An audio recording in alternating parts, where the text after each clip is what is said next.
speaking on health demand 48. I would like to I would like to express my sincere gratitude and congratulate the Honorable Health Minister for the excellent health services in the state of Goa. Under his dynamic leadership, we have achieved, I think, 99%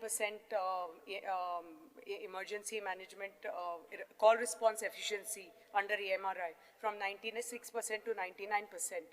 And I want to thank him for ensuring the availability of adequate ambulances in Paria constituency, thereby strengthening emergency medical services in our area. Goa government has also achieved 107% of its TB notification target, where 49 panchayats have fulfilled the criteria of TB Mukt status as on November 2025. I want to thank him for the state-of-art Goa Cancer Hospital for the state of Goa, for the online booking slots in OPD services in GMC. This initiative will help reduce waiting time and make more convenient for patients to book appointments. As of June 2025, 19 new PG seats across 5 specialties have been added in the Goa Medical College. 16 mega medical camps have been organized across Goa, which has helped over 13,000 citizens. In one such camp in Naveli, 5 cases of undiagnosed heart attacks were discovered and treated immediately, demonstrating life-saving potential of early diagnosis. I want to thank him for the IVF, the free in vitro IVF facility that has been provided in a government hospital in Goa, and that is the first of a kind in India. Jan Aushadhi centers across Goa are providing affordable medicines to every sector in Goa. When I'm speaking on FDA, Food and Drugs Authority, I take this opportunity to congratulate the FDA department for the proactive aids in ensuring the strict control over food hygiene, thereby safeguarding the health of locals and visitors to Goa.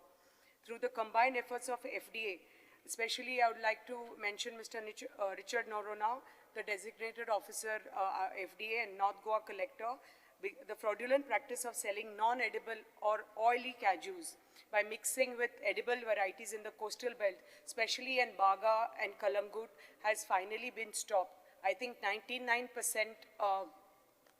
we have achieved this, and I applaud their efforts and request that they continue conducting the raids on cashew nuts with a focus on the coastal belt and actively pursue the implementation of the GI tag for cashew nuts in coordination with the Department of Science and Technology. This will eliminate the misuse of the term Goa cashew nuts for non-Goan varieties of cashew nuts imported from other countries or sourced from our neighboring states. I also wish to draw the attention of the Honorable Health Minister for the pressing need for upgradation of existing infrastructure of the health centers, sub-centers, rural medical dispensaries, Ayushman Arogya Mandir in Sattari Taluka. These facilities have submitted detailed lists of required modern medical equipment and infrastructure upgrades, which will be forwarded to your office shortly, sir. Upgrading health facilities in rural areas are essential, as patients will not be forced to travel to distant hospitals to avail the required treatment. We have health centers, these sub-centers under 2 CHCs. Few of them fall under Sakli jurisdiction and the other fall under CHC Valpoi. 3 to 5 are operating in private and panchayat premises, which fall under CHC Sakli. The proposal of construction of a new medical dispensary at Morle has been put up, and the work has already been allotted to GSIDC. There are few health centers which follow under CHC Valpoi. Almost all the centers are more than 30 years of duration, and most of them there have been no repair or renovation done, and they are in urgent need of repair, renovation, and lot of facilities over there. So I urge the Honorable Minister for Health to move a comprehensive proposal for upgrading the health infrastructure of these facilities in Sattari Taluka and allocate necessary funds to expedite the process for timely implementation and improve healthcare services for the rural population.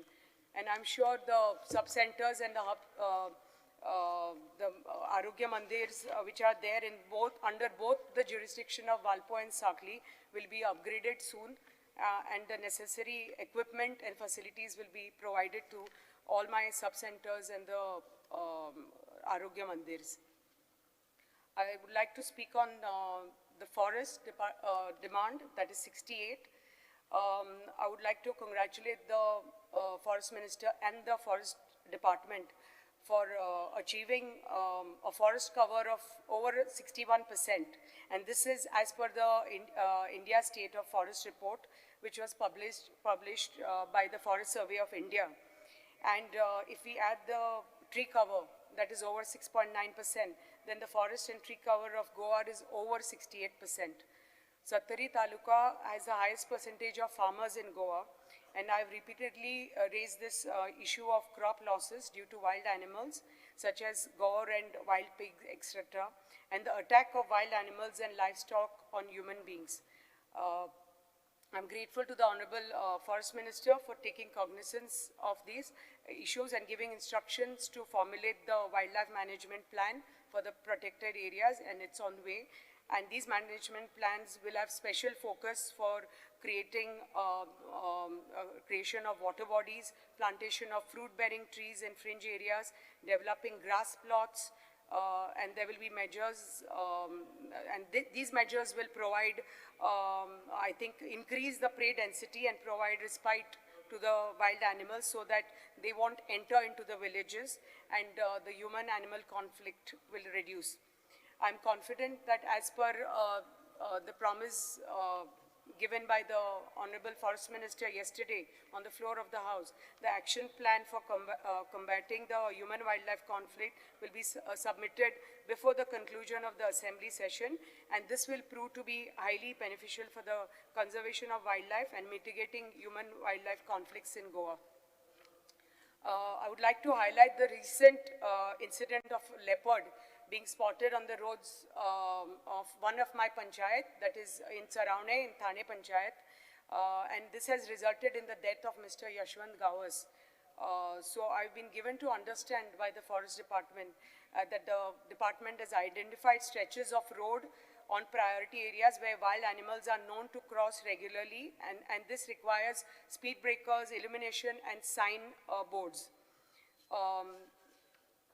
In this regard, I request the Honorable Forest Minister to give instructions to formulate a time-bound plan, action plan, in coordination with Department of Panchayat, Electricity, National Highway, and Public Works to install appropriate preventive measures like warning signboards, speed breakers, street lights, so that motorists are made aware and remain alert while traveling through such zones, especially at night.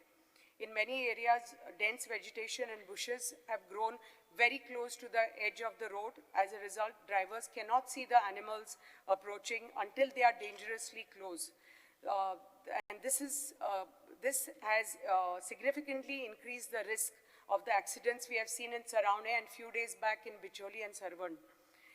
In order to enhance the road safety, it is essential to maintain a clear visibility zone or view lines along the sides of the road, preferably up to 5 meters from road edge, so that motorists can clearly see any animal movement from a distance.